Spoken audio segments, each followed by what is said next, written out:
Assalamualaikum warahmatullahi wabarakatuh. Perkenalkan, saya Jatuh Lerang Pratama, Angkatan 18, Kelompok 4, NDH 34, selaku penyuluh pariwisata di Disbud Porapar Kota Banjarmasin akan mempresentasikan terkait aku, Smart ASN, dan instasiku. Yang pertama adalah profil instansi.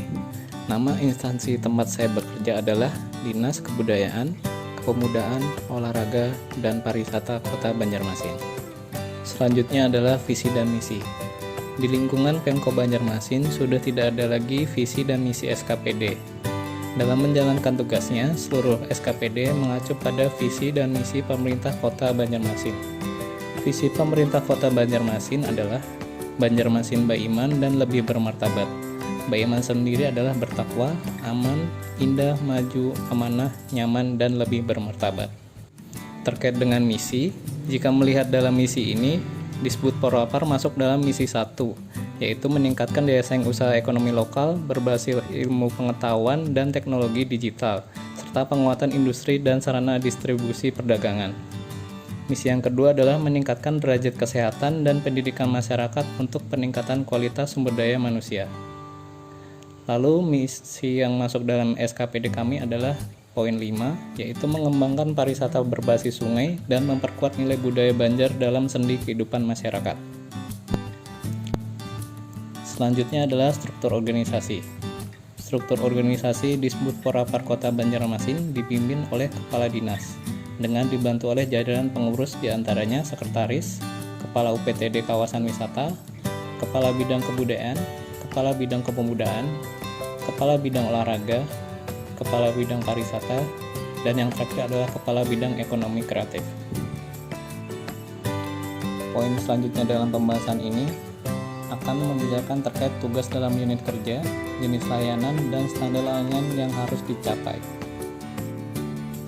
Tugas dalam unit kerja yang pertama adalah menerima dan pendampingan atasan terkait audiensi dan rapat di kantor.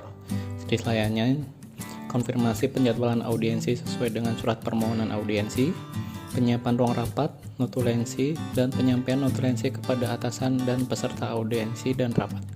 Standar layanan yang harus dicapai: terkonfirmasinya kepada tamu untuk dapat memberikan surat resmi dahulu sebelum audiensi untuk dapat dilakukan pengagendaan. Selanjutnya, terselenggaranya audiensi sesuai dengan waktu yang telah ditentukan, tersiapkannya peralatan penunjang untuk kelancaran rapat seperti proyektor, mic, dan pengeras suara. Lalu tersampaikannya hasil rapat kepada atasan dan peserta audiensi rapat. Tugas yang kedua adalah pemenuhan permintaan data cagar budaya dan pelaku seni budaya Kota Banjarmasin kepada masyarakat yang memerlukan. Jenis layanannya adalah memberikan dan menyerahkan data cagar budaya Kota Banjarmasin, memberikan dan menyerahkan data seni dan budaya Kota Banjarmasin, serta melakukan update data cagar budaya pelaku seni dan budaya Kota Banjarmasin. Standar layanan yang harus dicapai: permintaan data harus didahului dengan surat resmi agar mengetahui maksud dan tujuan permintaan data, memberikan data yang valid, melakukan evaluasi, analisis, dan tindak lanjut terkait efisiensi dan kevalidan pengumpulan dan penyampaian data.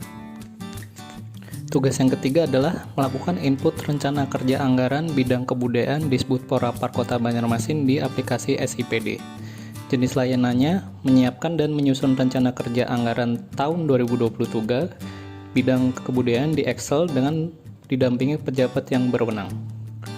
Melakukan input data rencana kerja anggaran 2023 bidang kebudayaan ke aplikasi SIPD untuk dapat direview oleh instansi yang berwenang di Pemko Banjarmasin. Standar layanan yang harus dicapai: tersusunnya rencana program dan kegiatan bidang kebudayaan dengan penginputan yang dipermudah dengan teknologi dan digitalisasi platform penginputan. Lalu, tugas yang terakhir adalah melakukan input berkas kontrak lelang rencana pembangunan Museum Kota Banjarmasin di aplikasi LPSE Kota Banjarmasin.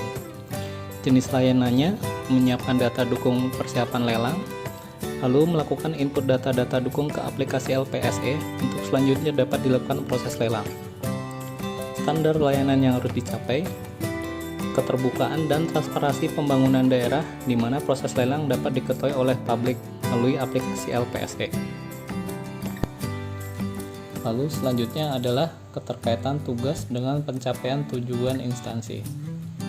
Keterkaitan tugas yang telah dilaksanakan dengan pencapaian tujuan instansi sudah sesuai dan berpedoman pada visi misi, yaitu mengembangkan pariwisata berbasis sungai dan memperkuat nilai budaya Banjar dalam sendi kehidupan masyarakat, di mana dalam tugas yang dilaksanakan terdapat upaya dalam pengembangan pariwisata dan kebudayaan Kota Banjarmasin melalui pembangunan museum dan pendataan cagar budaya, laku seni, dan budaya guna mendorong peningkatan kualitas pariwisata di Kota Banjarmasin baik dari sisi destinasi maupun dari sisi SDM pariwisata. Terima kasih, demikian presentasi dari saya, kurang lebihnya mohon maaf. Wassalamualaikum warahmatullahi wabarakatuh.